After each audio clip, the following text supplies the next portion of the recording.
Estudo aponta Brasil como novo epicentro do coronavírus no mundo. Estimativa é que o país tem entre 1,3 milhão e 2 milhões de casos da doença, contra os 107 mil divulgados oficialmente pelo Ministério da Saúde nesta terça-feira, dia 5/5/2020. Um estudo realizado por pesquisadores brasileiros independentes e voluntários aponta o Brasil como o novo epicentro do coronavírus no mundo. De acordo com o levantamento, até 4 de maio, o país tinha entre 1,3 milhão e 2 milhões de casos confirmados da doença, mais do que o registro nos Estados Unidos, atual epicentro com 1,2 milhão de casos.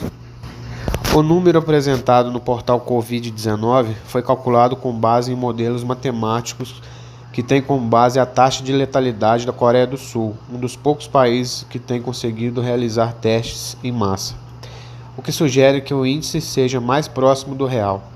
A taxa de letalidade dos casos é ainda ajustada a partir de um deslocamento temporal entre registros de óbitos e confirmação de casos. O estudo estima que o Brasil já tem entre 10 mil e 12 mil mortos por coronavírus.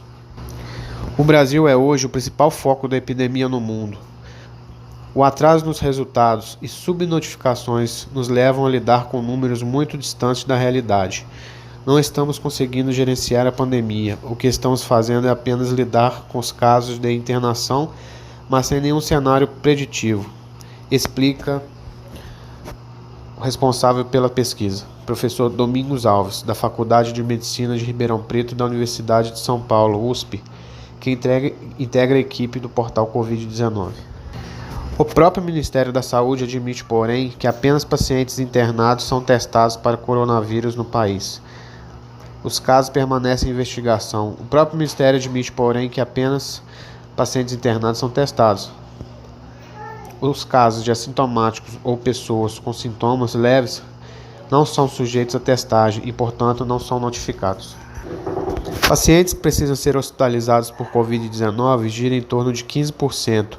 Se temos hoje 107 mil casos notificados no boletim oficial e sabemos que por falta de testes só estão sendo testadas pessoas internadas, não é difícil concluir que 85% das pessoas contaminadas com Covid-19 não aparecem na estatística. Isso se levarmos em consideração apenas as falas do próprio governo. Sabemos, porém, que os números são ainda maiores, explica Domingos Alves. São Paulo concentra a maior parte das notificações, com 32.187 casos e 2.654 óbitos. Já, segundo o portal Covid-19, o total real de casos varia entre 421,7 mil e 650,9 mil. O Rio de Janeiro, que aparece em segundo lugar no país, tem 11.721 casos e 1.065 óbitos registrados oficialmente. A estimativa, porém, aponta entre 152,3 mil casos e 240 mil casos da doença até maio.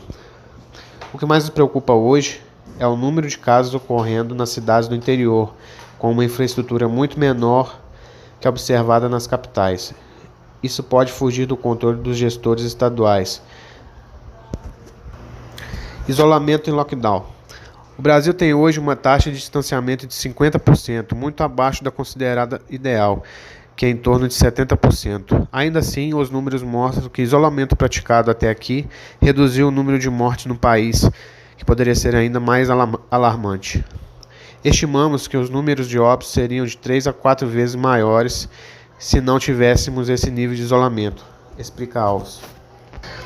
Na opinião do pesquisador, não é momento de flexibilizar a circulação de pessoas. Pelo contrário, os estudiosos do portal Covid-19 acreditam que, para evitar ainda mais mortes, chamado lockdown, que impõe restrições de circulação, deveria ser adotado quanto antes.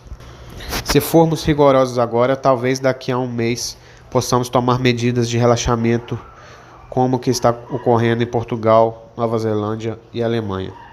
Se não fizermos, estaremos cada vez mais parecidos com o cenário dos Estados Unidos e Equador, com muitos mortos em casa por falta de atendimento. Diante desse cenário de pesquisa, é importante ressaltar que prevenção é a melhor arma contra o Covid-19. Lavar bem as mãos, usar máscara, evitar aglomerações